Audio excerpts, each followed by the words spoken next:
우리가 어떤 일을 할 때 이제 용어를 만들어서 사용하는데요. 제가 교회에서 사용하는 용어 중에서 이민 목회라는 용어가 있습니다.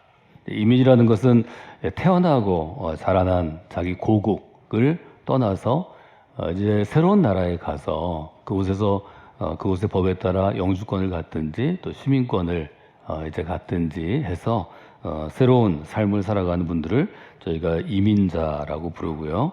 또 이민한 것은 곧 히브리서에 있는 것처럼 그 땅에서 외국인으로 살아가는 것입니다. 특별히 한국 사람들에게 주신 축복은 아주 오랜 하와이의 미국의 이민의 역사부터 이민 가운데 꼭 교회 공동체가 그 중심에 있었다는 거죠. 그래서 낯선 타국 땅에서 낯선 환경, 낯선 언어, 또 처음에는 굉장히 어려웠던 그런 직업의 환경 가운데서도 교회 공동체를 이루어서 삶의 중심이 되고 또 마음의 중심이 되는 교회 공동체가 그 삶을 이끌어갔다는 것을 우리가 보게 됩니다. 그래서 이민 목회는 곧 이주한 이민자들, 그래서 한인교회라고도 저희가 부르고요. 또 한인 디아스포라라고도 부르기도 하는데 한국 교회와는 상황이 아주 다르죠. 우리는 태어나고 자라는 땅에서 익숙한 곳에서 신앙생활을 하기 때문에 한국 교회가 경험하는 교회 생활과 우리가 한인교회 혹은 이민을 가서 이민자로 이민 교회에서 경험하는 그러한 교회 생활은 다를 수밖에 없습니다. 가장 오랜 이민의 역사를 가진 미국에 이제 한국인들이 많이 살고 있는데요. 특별히 이제 대도시 지역 몇 곳에 모여 삽니다. 그곳에서 이제 오랫동안 목회하던 한 목사님의 스토리를 먼저 함께 나누면서 오늘의 주제, 믿음의 스토리와 관련된 주제를 연결하면 좋을 것 같습니다. 우리가 믿음의 스토리를 어떻게 써갈 것인가, 또 믿음의 스토리는 어떻게 쓰여지는가라는 주제를 가지고 지금 5번째 함께 나누고 있는데요. 이제 이 목사님이 신학교를 나왔기 때문에 이제 신학으로 유학을 가서 유학간 그곳에서 열심히 공부하고 또 개척을 해서 이제 그 도시 지역이 개척을 하게 되었습니다. 교회가 처음에는 굉장히 어려웠지만 그 개척하는 가운데서 이제 성과를 나타내게 되고 또 좋은 교회요, 또 좋은 설교자요, 목회자로 소문이 나면서 굉장히 규모 있고 전통 있는 좀 큰 교회에서 이 목사님을 이제 모셔갔습니다. 열심히 목회를 해서 교회도 부흥이 되고 또 교인들도 목사님을 너무 좋아하고 또 목사님의 설교를 듣는 사람이 그 도시에 많아지고 그럼 이제 사람이 많으니까 공간을 확보해서 뭐 교육관이나 성경원 같은 건물들도 매입하고 또 도시적인 주차가 문제가 되니까 주차 공간을 계속 확장하는 프로젝트를 진행하게 되었습니다. 주변의 교회들이 부러워했고 또 주변 목사님들이 부러워했습니다. 또 한국에서 여러 좋은 교회들에서 목사님을 초청해서 이제 강사로 세우고 집회를 하기도 하고 또 목회자나 여러 세미나에 초청을 받는 아주 이제 영향력 있는 유명한 그런 목사님이 됐습니다. 근데 부흥하는 교회에서 갑자기 몇 가지 어려움들이 좀 생기게 되었습니다. 전통 있는 교회이고 원래 규모 있는 교회이니까 그 교회 오래 섬긴 분들이 물론 있겠죠. 새롭게 오신 목사님을 좋아하는 분도 있지만 목사님에 대해서 하는 일들을 좀 부정적으로 보고 또 어려운 생각을 물론 가질 수 있습니다. 그런데 그 부정적인 생각을 가진 사람들이 어떤 일들에서 조금 미진한 부분이나 약점들을 찾아내게 되고 또 다양한 일들을 하다 보면 또 다양한 사람들이 하다 보면 되게 실수나 어려운 부분들이 있는데 이제 그 부분을 목사님의 목회와 연결지어서 조금 비난하기 시작하고 나중에 공격하기 시작하고 결국은 이제 싸움이나 갈등으로 확대되게 되었습니다. 우리가 어떤 일이 있을 때 좀 그 일이 시작될 때 서로를 좀 이해하고 또 서로를 존중하고 또 대화를 통해서 서로 다른 생각들이 있지만 그것들을 인정하고 논의하면 되지만 대화를 단절하고 또 서로 비난하고 서로 입장만 강조하다 보면 뭐 그건 좀 큰 갈등이나 또 어려움으로 계속해서 자라날 수밖에 없죠. 근데 이 교회가 그런 어려움을 겪게 되었습니다. 그래서 목사님을 반대하는 사람들이 결국 법정으로 문제를 가지고 가고 법정 공방이 생기고 서로 비난하고 하는 과정 가운데 많은 분들이 교회를 떠나가고 또 많은 분들이 좀 상처를 입고 목사님을 지지하든 또 지지하지 않든 중간에 있든지 어려움을 겪게 되었습니다. 결국 이 목사님은 그 교회에서 사임을 하고 이제 교회를 떠나야 했습니다. 그 목사님은 그 교회를 떠나는 그 과정을 지나고 나서 굉장히 어려울 때 저와 교제하게 되었고 지금까지 오랫동안 교제했는데 최근에 그때 그 심정을 좀 글로 쓴 것을 제게 보내주셔서 제가 보게 되었습니다. 이렇게 쓰여 있습니다. 저는 오래전에 섬기던 교회에서 고통스러운 견딤의 시간을 보낸 적이 있습니다. 그 시간 동안 저를 괴롭히던 사람들의 위협과 협박과 공격을 받았습니다. 저는 오해를 받았습니다. 저는 미움을 받았습니다. 저는 비난을 받았습니다. 많은 사람들이 제 곁을 떠나갔습니다. 결국 섬기던 교회를 떠나야 했습니다. 저는 인생이 무너져 내리는 것을 경험했습니다. 우리 인생 가운데 이런 일이 벌어지지 않았다면 좋겠지만 이런 일이 이제 벌어질 수 있죠. 내가 뭘 한 게 아닌데 이런 상황에 빠질 수 있습니다. 성경에는 그런 인물들의 이야기가, 스토리가, 또 믿음의 스토리가 우리들에게 잘 소개되어 있습니다. 구약에서는 요셉의 삶이 그러합니다. 요셉은 아주 어린 소년으로 사랑받고 귀여움을 받는 행복한 삶을 살았지만 형들의 미움을 받아서 결국 그는 노예로 팔려가게 되고 정말 힘들고 어려운 타국에서의 삶, 이민자의 삶을 살게 됩니다. 욥의 삶이 그러했습니다. 욥은 굉장히 신실한 사람이고 존중받는 사람이고 정말 그 인근에서 아주 유명세를 떨칠 만큼 아주 선망하는, 모두가 좀 따라하고 싶은 혹은 저런 삶을 살고 싶은 삶이었는데 그의 삶이 한순간에 무너지는 것을 우리가 보게 됩니다. 바울사도의 삶도 마찬가지입니다. 바울사도의 삶도 젊고 유망한 유대인의 지도자로, 유대인의 리더로 또 학자로 그는 아주 굉장히 장밋빛 미래가 있는 그런 삶을 살 수 있었습니다. 여러분의 인생 가운데 이런 일들이 일어날 수 있습니다. 예수님을 잘 믿는 삶을 살았는데 정말 복되고 행복한 삶을 믿음 안에 살다가도 이런 일을 당할 수 있습니다. 예수님께서는 마태복음 10장에 또 저희가 함께 읽은 마가복음 13장에 보면 이런 일에 대해서 좀 경계를 하셨는데요. 먼저 마태복음 10장에 있는 말씀을 보면 16절에 이렇게 되어 있습니다. 보라, 내가 너희를 보냄이 양을 이리 가운데로 보냄과 같도다. 여러분, 이리 가운데 양을 보내면 어떻게 될까요? 사방으로 공격을 받고 에워싸움을 당하고 아마 생명을 유지하기 어려울 것입니다. 17절에 보면 사람들을 상가라. 그들이 너희를 공회에 넘겨주겠고 그들의 회당에서 채찍질하리라. 예수를 믿는 사람들이 경험해야 될 유대인들 사회, 유대인 사회에서의 고통을 저희들이 볼 수 있습니다. 또 너희가 나로 말미암아 총독들과 임금들 앞에 끌려가리니 이는 그들과 이방인들에게 증거가 되게 하려 하심이라. 18절에 보면 총독들과 임금들 앞에 끌려가는 그러한 아주 끔찍한 일도 있습니다. 21절에 보면 장차 형제가 형제를, 아버지가 자식을 죽는 데에 내어주며 자식들이 부모를 대적하여 죽게 하리라. 굉장히 어려운 상황을 우리가 볼 수 있죠. 22절 같이 읽어볼까요? 너희가 내 이름으로 말미암아 모든 사람에게 미움을 받을 것이나 끝까지 견디는 자는 구원을 얻으리라. 마태복음 20장 22절 또 동일한 본문인데요. 마가복음 13장 13절에 보면 굉장히 많은 사람에게 미움을 받는 그런 어려움이 있습니다. 다른 사람이 미움을 받는 것은 쉬운 일이 아니죠. 여러분이 어떤 잘못을 하거나 또 어떤 빌미를 제공하지 않았는데, 원인을 제공하지 않았는데 누군가 여러분을 그냥 미워한다면, 이유 없이 미워한다면 그 미움을 받는 것이 쉬운 일이 아닙니다. 이제 이 목사님도 교회 안에서 함께 신앙생활하던 많은 분, 목사님이 좋아서 그 교회에 왔던 성도들이나 또 함께 사역하던 목회자들이나 또 이전부터 교회를 섬기던 교회 리더십들이 비난하고 또 법정까지 끌려가고 재판을 받고 판정을 받고 그 대가를 치르는 과정 가운데 굉장한 어려움을 겪습니다. 저는 그런 어려움을 이렇게 정의해 봤습니다. 견딜 수 없이 힘든 시간이라는 거죠. 어떤 사람이 견딜 수 없이 힘든 시간을 당할 수 있습니다.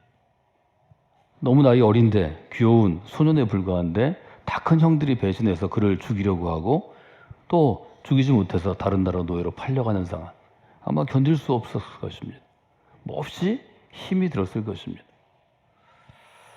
자녀를 잃고 재산을 잃고 건강을 잃어서 병에 걸려 비참한 사람이 된 욥도 마찬가지입니다.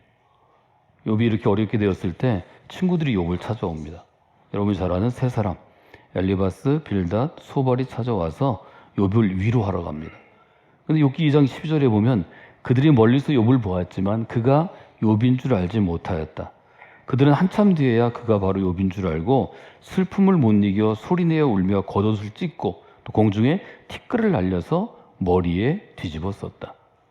욥의 상태를 보고 그들이 너무 놀라서 겉옷을 찢고 공중에 재를 뿌리면서 머리에 뒤집어 썼다는 거죠. 13절에 보면 밤낮 이레 동안을 욥과 함께 땅바닥에 앉아 있으면서도 욥이 겪는 고통이 너무 처참해서 입을 열어 한마디 말도 못했다고 기록합니다. 그만큼 욥이 견디기 어려운 시간이고 정말 힘든 시간이라는 것을 우리가 보게 됩니다. 이어지는 3장은 여러분 잘 아시는 구절이죠. 욥이 자기가 태어난 것을 정말 하나님 앞에 어떻게 이룰 수 있냐고 1절에 보면 욥이 말문을 멀고 자기 생애를 저주하며 울부짖었다. 내가 태어나던 날이 차라리 사라져 버렸더라면. 4절에 보면 그날이 어둠에 덮여 높은 곳에 계신 하나님도 그날을 기억하지 못하셨더라면. 5절 어둠과 사망의 그늘이 그날을 제 것이라 하여 검은 구름이 그날을 덮었더라면. 6절 그 밤도 흑암에 사로잡혔더라면. 이런 견디기 힘들고 어려운 시간이 이제 욥에게 온 것처럼 우리에게 그 강도는 다를 수 있지만 올 수 있습니다.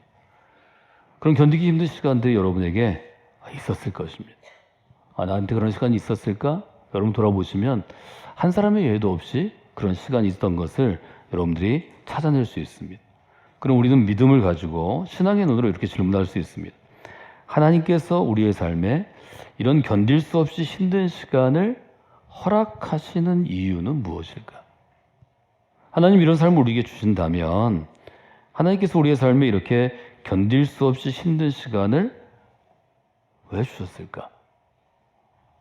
이제 이 목사님은 견딜 수 없이 힘든 시간을 통해서 배운 것들을 이렇게 말합니다. 이분의 말씀은 놀랍게도 제가 무너져 내릴 때 많은 분들이 좋아했습니다. 이 목사님 주변에도 많은 사람들이 있었을 것입니다.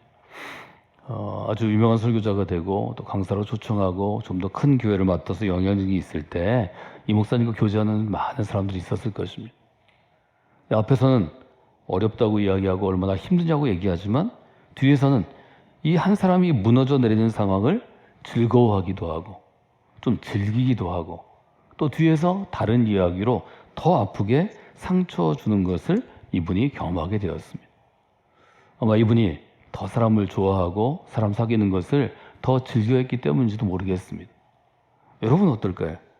여러분이 어떤 일로 여러분이 원인을 제공하지 않은 어떤 일 가운데 견딜 수 없이 힘든 상황에 들어왔을 때 여러분의 인생이 무너져 내린다면 여러분의 주변의 사람들은 여러분을 아주 진심으로 격려하는 모두 위로자가 될까요? 안타깝게도 아니 놀랍게도 여러분 주변에도 여러분의 인생이 무너지는 것을 오히려 즐기는 사람들이 상당수 있을지 모릅니다. 아니 더 많을지도 모르겠습니다. 그게 인생이라고 우리는 알고 있고 실제로 경험해 보면 그런 때가 많이 있습니다. 이 목사님은 그 과정을 통해서 그리스도인으로서 어떤 것을 배웠을까요? 저는 그 부분이 중요해서 오늘 여러분과 함께 이 주제를 함께 믿음의 스토리에 연결해서 다루어 봅니다. 이 목사님의 믿음의 스토리에서는 이 목사님은 이렇게 배웁니다. 이제 나는 남이 잘 되면 함께 기뻐하는 사람이 되어야 되겠다. 남이 어렵고 힘들고 무너질 때 또 이유 없이 어떤 고난을 받아서 견딜 수 없고 힘들었을 때 좀 가슴 아파하는 사람이 되어야 되겠다. 여러분 하나님께서는 견디기 힘든 시간에 우리에게 어떤 마음의 자세, 어떤 믿음의 자세를 요청하시는지 이 목사님의 믿음의 스토리를 통해서 한번 생각해 보시면 좋을 것 같습니다. 우리가 살아가면서도 우리 주변에 혹은 나의 삶에 이런 일이 있을 수 있습니다. 여러분 남이 잘 되면 진심으로 기뻐해 주십시오. 그의 잘됨이 그가 누리는 그 은총과 복이 여러분에게로 흘러 들어갈 것입니다. 남이 어렵고 힘들 때 가슴 아파할 때 정말 이유 없이 공격을 받거나 특별히 억울하게 힘이 들고 견딜 수 없는 상황에 있는 분들을 보면 함께 아파하시고 함께 울어주시고 함께 옆에 있어주고 함께 손을 내밀 줄 아는 좀 하나님의 마음을 품은, 그리스도의 마음을 품은 여러분의 삶이 되시기를 원합니다. 우리가 큰 일을 감당할 수 있습니다. 우리가 남들이 볼 때 인정할 만한 선한 일을 할 수도 있습니다. 그러나 그것은 어쩌면 욕심이 여러분을 어렵게 하는 것일 수도 있습니다. 하나님께서 원하시는 것은 먼저 내가 서 있는 자리에서 하나님이 보내주신 나와 연결된, 나와 관계가 있는 사람들을 향하여 선한 마음을 가지고 선의를 가지고 살아가는 것입니다. 그 하나님의 선함이 우리 가운데 흘러 들어오는 것입니다. 우리가 예배 전의 결단을 통해 찬양을 통해서 찬양한 것처럼 그것이 선한 능력이 됩니다. 다른 사람을 향해서 갖고 있는 이 가슴 아파하는 마음, 긍휼의 마음을 품을 때 여러분의 내적인 능력이 증가합니다. 그 능력이 위대한 것입니다. 견디는 시간, 정말 견딜 수 없이 힘든 시간이 우리에게 중요한 이유가 바로 여기에 있는 것을 여러분들이 좀 잘 생각하시고 받아들이시면 좋을 것 같습니다. 그래서 성경은 우리에게 이렇게 권면합니다. 너희가 내 이름으로 말미암아 모든 사람에게 미움을 받을 것이나 끝까지 견디는 자는 구원을 받으리라. 누가 구원을 받나요? 끝까지 견디는 사람이 구원을 받습니다. 이 점을 여러분들이 기억해야 합니다. 고린도전서 14장 7절 모든 것을 참으며 모든 것을 믿으며 모든 것을 바라며 모든 것을 견디느니라. 이것이 진짜 사랑이라는 거죠. 야고보서 1장 12절에 보면 시험을 참는 사람에게는 복이 있나니 이는 시련을 견디어낸 사람이 주께서 자기를 사랑하는 자에게 약속하신 생명의 면류관을 주시기 때문입니다. 아주 평범한 사람이지만 아주 평범한 그리스도인이지만 여러분이 있는 어떤 소그룹, 어떤 속회소 그룹이나 뭐 어떤 성가대나 찬양대 같은 어떤 사역 그룹이나 그 중에서 어떤 사람이 유난히 빛나게 보이면 하나님이 그에게 지금 생명의 면류관을 씌워주신 것입니다. 아니, 여러분이 모두 생명의 면류관을 하나님께서 씌워주셔서 우리 주님께서 주셔서 이처럼 우리가 모여서 예배할 때는 여러분의 얼굴이 좀 빛나기를 바랍니다. 생명의 면류관이 있는 사람에게는 마치 부활하신 주님을 보는 것처럼 부활하신 주님의 광채나는 흰옷으로 표현한 것처럼 그렇게 생명의 면류관이 씌워지면 그때 거룩한 빛이 우리를 감싸게 되는 것입니다. 여러분, 견디는 것이 힘든 일이죠. 포기하는 것은 견디는 것보다는 쉽습니다. 사실은 언제든 가능합니다. 여러분이 직장 생활을 해보시면 뭐 조금 했든 오래 했든 사표를 쓰는 것은 언제든지 가능합니다. 또 결심하면 됩니다. 일이 너무 힘들어서 그만두는 것은 가능합니다. 근데 그 자리에서 조금 더 견뎌내고 조금 더 참아내고 여기 고린도서에 있는 것처럼 조금 더 기다리고 그래서 그 상황을 물론 견디어내는 것은 훨씬 어려운 것입니다. 그래서 성경은 우리에게 믿음의 덕목으로 견디어내는 사람이 구원을 받을 것이라고 분명하게 말씀해 주십니다. 이 목사님 인용한 글 가운데 포르투갈의 격언이 있는데요. 이렇게 쓰여 있습니다. 견디기 힘든 것일수록 아름다운 추억이 됩니다. 저는 이 말을 이렇게 바꿔봤습니다. 견디기 힘든 시간이 우리에게 믿음의 스토리가 쓰여지는 종이가 됩니다. 저는 일부러 설교를 요즘 우리가 쓸 수 있는 원고를 컴퓨터로 작업하지만 탭으로 쓰지 않고 종이에 원고를 프린트 해와서 제가 메모를 여러 색깔로 이렇게 적습니다. 믿음의 스토리는 이렇게 하얀 종이에 쓰여지는 것입니다. 이 종이가 하얗게 될 때 하나님께서 마음껏 믿음의 스토리를 쓰실 수 있을 것입니다. 그럼 이 종이에 언제 하나님이 상당한 분량의 많은 양의 분량을 스토리를 쓰실 수 있을까? 언제 우리의 마음을 울리는 마음 깊은 스토리를 쓰실 수 있을까? 다른 사람에게 좀 들려줄 수 있는 우리가 추석에 나눈 것처럼 자녀들에게 들려줄 수 있는 믿음의 스토리를 하나님이 쓰실 수 있을까? 저는 하나님이 우리 인생을 마치 이런 종이에 비유한다면 견딜 수 없이 힘든 시간이 하나님이 믿음의 스토리를 가장 잘 써내려 가실 수 있는 종이와 같다고 생각합니다. 우리는 하나님이 쓰실 수 있는 종이를 준비하는 사람들입니다. 하나님께서 우리의 삶을 종이 삼아서 믿음의 스토리를 써 내려가십니다. 여러분의 인생을 되돌아 보십시오. 믿음의 스토리가 많이 쓰인 구간이 반드시 있습니다. 이 한 주 여러분의 삶을 돌아보면 여러분이 믿음의 스토리를 많이 쓴 인생의 구간이 있습니다. 그 구간을 살펴보십시오. 아마 견디기 어려울 정도로 힘든 시간이었을 가능성이 많습니다. 여러분의 믿음의 스토리 가운데 생명의 멸류관을 얻은 것처럼 아주 빛나는 부분들이 있을 수 있습니다. 이게 언제였을까요? 저는 그 선거 운동 기간 동안에 많은 사람을 만나고 여러 가지 일들이 있지만 사실은 제 자신을 제일 많이 돌아보게 되었습니다. 등록서류를 준비할 때 제가 살아온 삶을 아주 어린 시절부터 학교부터 시작해서 A4로 2페이지에 또 3페이지에 정리해서 계속 서류를 찾고 또 확인하는 시간들이 있었습니다. 제 인생의 믿음의 스토리가 순서대로 영역별로 쭉 쓰여져 있었습니다.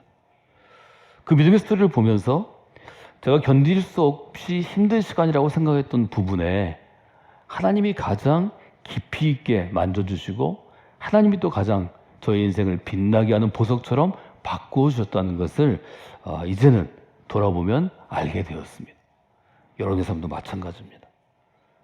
여러분의 삶 가운데 하나님이 믿음의 스토리를 가장 깊이 있게 또 가장 여러분 보실 때 아름답게 보석처럼 빛나는 부분으로 쓰이는 구간은 견딜 수 없이 힘든 시간입니다. 여러분, 믿음은 그 견딜 수 없이 힘든 시간에 하나님을 바라보고 하나님을 의지하고 견디어내 보는 것입니다. 물론 끝까지 갈 수는 없을 것입니다. 그건 하나님이 어디까지 견디라고도 인도해 주십니다. 그런 성경의 스토리 또 여러분 인생을 돌아보시면서 이 말씀을 꼭 기억하십시오. 끝까지 견디는 사람은 구원을 받습니다. 여러분 끝까지 견디는 사람이 되십시오. 하나님의 구원이, 하나님의 생명이, 하나님의 선한 능력이 여러분의 삶 가운데 흘러 넘치게 될 것입니다. 오늘 결단의 기도를 함께 드리겠습니다. 결단의 기도, 여러분 주보를 보시거나 스크린을 보시고 함께 결단의 기도를 드리시죠. 우리의 삶을 인도하신 하나님, 지금까지 함께 해주신 은혜에 감사드립니다. 모든 것을 참으며 모든 것을 견디며 모든 것을 삶이 되게 하소서. 어떤 상황 속에서도 끝까지 견디어 구원을 이루게 하소서. 예수님의 이름으로 기도드립니다. 아멘.